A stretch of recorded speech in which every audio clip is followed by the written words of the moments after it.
This is a production of the Ultimate Homeschool Radio Network. Welcome to the Vintage Homeschool Mom Show. Your host, Felice Gerwitz, is an author, a publisher, and your radio show host. She will encourage, educate, and inspire you with answers to your most pressing questions from homeschool, marriage, parenting, and much more. Felice loves to equip moms to live a Christian life because every moment counts. Be sure to visit her website at mediaangels.com. And here's your host, Felice Gerwitz.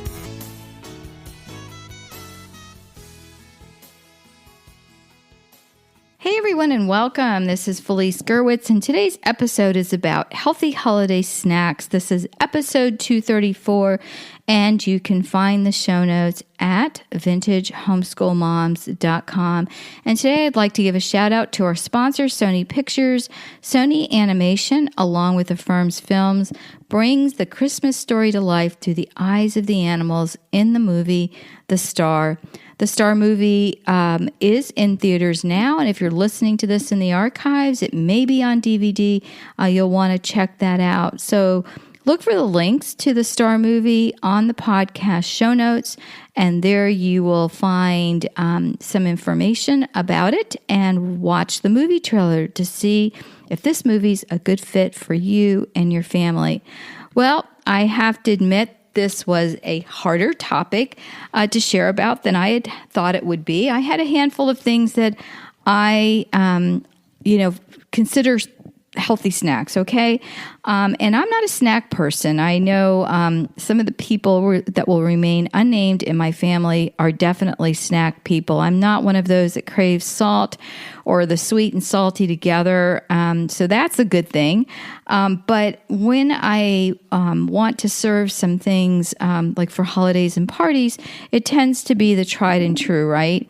And then when we get in a hurry, we just buy packaged. I remember maybe about 2 or 3 years ago buying some hors d'oeuvres that were frozen, and I was really disappointed in them because they were really expensive. And then when I tasted them, they were horrible, and everyone was teasing me in the family, giving me a hard time that I had not made the stuff from scratch like I normally do. And, even things like from crab dips to shrimp trays, I would, get the shrimp and prepare it all myself, things like that, and make, homemade cocktail mix. And so as the years went by and I got busier and had more kids, it was difficult to do everything from scratch. So it takes a lot of prep when I have gatherings, and I tend to have Easter, Thanksgiving, and Christmas at my house. So it definitely is a little bit of a something I have to plan. And I have to say that holiday snacks that are healthy don't necessarily taste good. And, as my husband says, when does healthy and the word snacks go together? But, I'm talking more about hors d'oeuvres and things that you can share at get-togethers. And I'm really excited because I got stuck and I ended up going on Facebook like a lot of us do and asking my friends. So I'm going to be sharing some of their names with you and giving them a shout out as well for helping me to put together this podcast. And if you have a favorite idea or recipe, just go over to vintagehomeschoolmoms.com, look for episode 234, Healthy Holiday Snacks, and share your suggestions with us. All right, so we don't want to throw out the flavor, right? We're looking for healthy snacks, and for me, there's a couple of criteria. So I'm looking for something that's not super sugary sweet, and I'm also looking for something that has some kind of at least healthier, if not quite all healthy ingredient. And, other than eating raw, which one of the websites that was recommended that looked really good actually had a lot of raw foods. And raw foods are very, very good for you, but it takes working up to. At one point, I ate a lot of raw foods, and I have to tell you, I was in a much better shape than I am now. But it's difficult to do because it does take some prep. It does take having, fresh fruits and vegetables at the house. And right now, we're not quite empty nesters, but I find myself home alone quite a bit because everybody is either working or in college. So in between, if it's just me, I will probably go more toward raw foods than spending the time to cook. So you have to look at that. And then also look at substitutions. So for example, I was looking for some substitutions for cream cheese. So one of the things you can do is you can puree low-fat cottage cheese, or you can strain Greek yogurt. So if you have cheesecloth on hand, and if not, that's one of the things that is great to keep in your household because it really comes in handy. So you can strain Greek yogurt in cheesecloth overnight. Here in Florida, we're having to put it in the refrigerator to strain. I can't just leave it on the countertop. If you live somewhere cold, you might be able to. And then it takes out the whey, and it's a lot thicker, and you can use that as a substitute for cream cheese. You can also use ricotta, although I wouldn't consider that a low-fat alternative. It definitely is super yummy and delicious, and in fact, our family has a ricotta cheesecake I make, and it's not nearly as sweet as a cream cheese cheesecake is. So, that's again another substitution. So you have to play around with that. I have been substituting coconut oil for quite a while in my cookies. I had a recipe for chocolate chip cookies that we all loved, but it took shortening. So when I wanted to phase out shortening from our diet, I had to find a substitute, and I found unflavored coconut oil will work, but I also use butter. So I've had to play around with the consistencies and the amounts. Living in Florida, the coconut oil tends to be runny, except in the winter it's great because then it really mimics shortening a lot better, and I can cream it with sugars.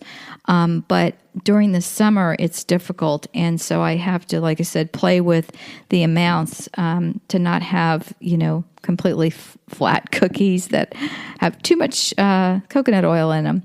But, it's something that you can do. And, if you're looking for a skinnier version, there definitely are ways to cut back.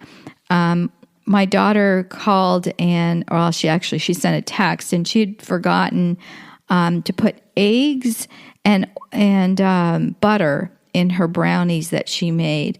And she said they actually were edible, but the next day they got really, really hard. So that's something that you don't want to, completely leave out two main ingredients in a recipe. But also, I have cut way back on the amounts of sugar. I have a bread recipe that I use, and instead of sugar, I put honey in it. And I put about half of the amount that the original recipe called for. And it didn't call for a lot of sugar, but, it was substantial. And it didn't change the flavor at all. And one time I didn't have eggs, and I didn't use that, and but I did use a sugar, and I did use oil, and it came out just fine. In fact, it was a little bit fluffier. The bread was without the eggs. It wasn't quite as heavy. So again, playing around with some substitutes is a really good idea. And, I have some great websites I'm going to share with you. Again, thanks. Shout out to all of my Facebook friends for helping. And, just plan on,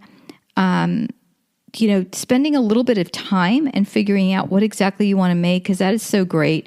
I love it for the holidays when I have everything prepared ahead of time, and all I have to do is take things out of the refrigerator and, sometimes bring it a little bit more to room temperature before I stick it in the oven. Not too bad, but I don't like to take things completely out of the refrigerator and stick them in the oven because it takes twice as long to cook. And also, I get to enjoy my guests, so it's always so much better.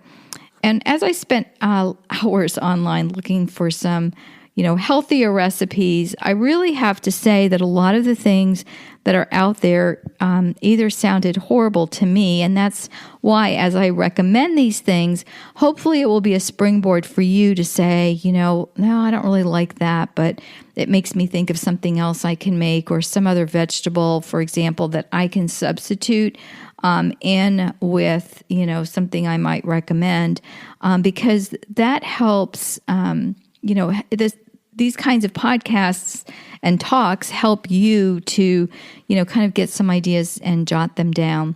We're going to take a really quick commercial break. We want to hear about the Star movie.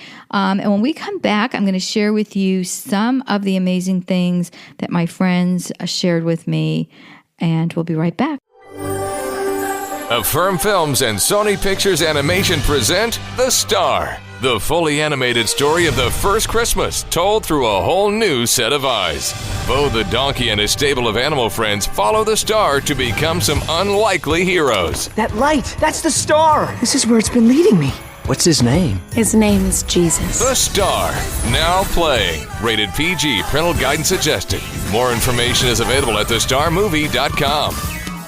Hey everyone, and welcome back. This is Felice Gerwitz with Healthy Holiday Snacks, episode 234. And again, you can find the show notes at Vintage Homeschool Moms.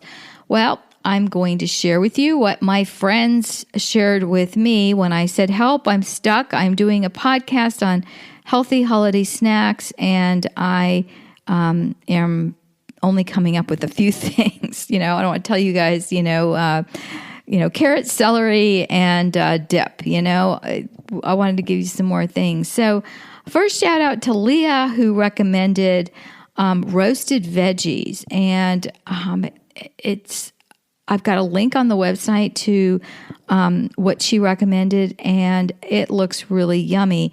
And it's just, something, again, very light that you can serve on the side.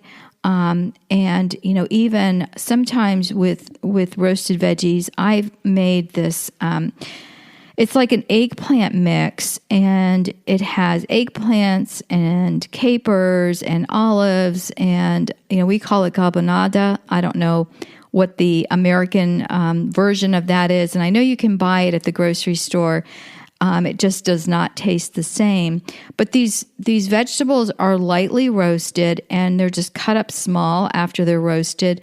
And then there's a blend of vinegar, a little bit of sugar, and a little bit of oil. And you mix all that together, and you put it in the refrigerator and let it marinate. And it is delicious. Again, a nice, healthy snack that you can serve with crackers or whatever you want your side to be. And Vicki Tillman, another shout out, one of our podcasters on the Ultimate Homeschool Radio Network. She has a podcast, the Homeschool High School podcast, and she recommends substituting sugar in recipes with honey, which is a great idea, and I did that in my bread. She also recommends doing that with peanut butter balls. She said take natural peanut butter, honey, and oats, and mix them well and roll them into balls. And she said this is simple, but better than junk food for active kids. And I think that's great. The one thing I would add to that is dipping it in chocolate. You could do like a darker chocolate. It depends on your kids again, because some of my kids like dark chocolate and some don't. And then Trisha, you rock. There's some amazing suggestions, and she's been a long-time online friend. I've never met her, but she had a ton of things, and I'm just going to go through the list really quickly here because, again, they're on the website. So she had an artichoke hummus, which with veggie sticks, which makes, just plain roasted hummus sounds so much better if you could put artichoke in it. And I'm sure it's marinated artichoke. She's talked about putting out hard-boiled eggs, grapes, and cheese. That sounds yummy. It sounds like a yummy combination to me. White bean dip with gluten-free crackers would be great. A cilantro pesto with vegetables, and that sounds yummy. And pesto is really easy to make. There's a ton of recipes out there, and it's really good. She talked about the rolled oats, just like Vicky did, with peanut butter, and she said put a bit of maple syrup in it, some dark chocolate chips, and roll it into balls and refrigerate. She had organic popcorn with coconut oil and sea salt, yummy. Yogurt parfaits, that is one of my go-to foods. That's what I eat for breakfast. I absolutely love yogurt. So I don't think I've met a yogurt that I haven't liked. And I am always experimenting with different types of yogurt. So if you have a favorite yogurt, there's some strange ones out there that I've tried that are really good. Veggie pinwheels, that sounds yummy. Roasted chickpeas with seasoning of choice like cinnamon, sugar, or a savory one like paprika or chili. I'm not a big chickpeas person, but my dad always was and loved it, and he would have loved that one. Go-to food, homemade salsa and organic corn chips. That's one of the things that we make a lot. 5-layer Greek dip with pita chips or gluten-free crackers. Again, that's not a Greek dip, but we do 5-layer bean dips that are really yummy. And you can put, instead of sour cream, you can put the unflavored yogurt in it. So thank you so much. Those were great, Trisha. Those were great suggestions. All right. Now, Heather Laurie, another podcaster on the network, she podcasts, let's see, it's Victory Over Adversity. I'm all proud of myself. I didn't even have to go quick and look at the website. So I remembered, there's a lot of podcasts and a lot of podcasters on the Ultimate Homeschool Radio Network. And so sometimes I forget. But her recommendation was using, and I'm going to probably butcher the name of this, Tzatziki, tzatziki sauce or tzatziki sauce, and cucumber chips instead of wheat chips. Now, I've had it. I just can't pronounce it. Only I would try to pronounce a name I didn't know on the air without practicing. But that's okay. You guys love me anyway. It's all real here, okay? And then Virginia, love my friend Virginia, a real life friend that lives in Fort Myers. Homemade salsa. She goes, this is yummy and red. I thought that was great. Yes, red for the holiday seasons. And then she was talking about making apple butter in the crock pot, and that is awesome. She said, no butter, just spices and apples. Well, apple butter is one of my favorite foods. In fact, I didn't think I liked biscuits because my husband grew up with biscuits and gravy and biscuits with honey. And I don't like honey. I don't like the flavor of honey. But when I discovered apple butter, it was delicious. And my daughter even went apple picking last year with my sister-in-law in Virginia, and she brought me back some apple butter. That was absolutely delicious. So I really, really appreciate it.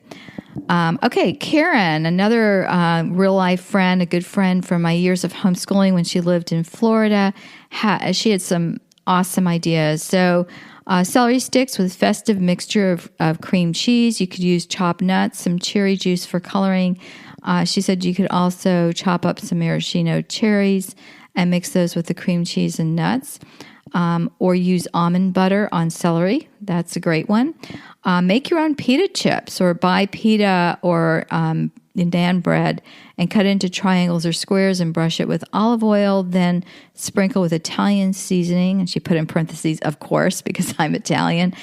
And freshly grated Parmesan, or leave without the cheese. She said bake it in the oven until they're crisp. And she said she makes these and they stay really well in a sealed container. And she said they're really good for soups and dips. So that sounds great. Again, another suggestion for hummus and vegetables. And she said you can even add your own spices. My daughter makes the best hummus ever. It's so good. Baked sweet potatoes. A lot of times people will substitute white potatoes with baked potatoes because it is a healthier option. And she said you can brush it with olive oil and a shake of cinnamon and sea salt, and that sounds yummy to me. And then she talked about turkey, chicken, tuna, and veggie roll-ups in lettuce. I love those little lettuce that you can actually use the leaves and make sandwiches with those, and I'll do that as well. And she mentioned macaroons, deviled eggs, olives, dill pickles, and nuts for a quick picking food, and meatballs. And she talked about baking hers, which we always baked ours too. And it's funny because a lot of people might fry them on a frying pan, and we tended to bake ours. I think we had to make so many that would you believe I don't like meatballs? I know. How can an Italian not like meatballs? But that's one of the things I don't like. But she was saying you could use, healthier crackers or, less breading for binding. And so lots of great things. And I have some websites that are listing some things like zucchini sticks and turkey meatballs, which I actually like better than regular meatballs, and zucchini, hot spinach, and artichoke dip. And that's one of the things I make a lot, and I make that from scratch.